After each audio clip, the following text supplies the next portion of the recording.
ito ang gagawin ko na LG top load automatic washing machine. So yun yung problema niya, hindi siya umiikot sa spin dry. Then kung may tubig ito, hindi siya magdo-drain.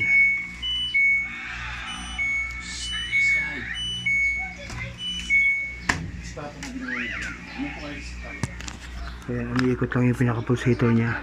So it means hindi nag-activate yung kanyang drain motor para batakan yung clutch.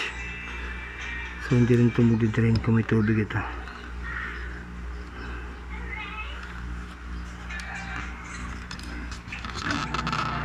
Ayan. So umiikot yung pinaka-gitna, hindi kasama yung pulsator. Dapat kasi kasama itong umiikot.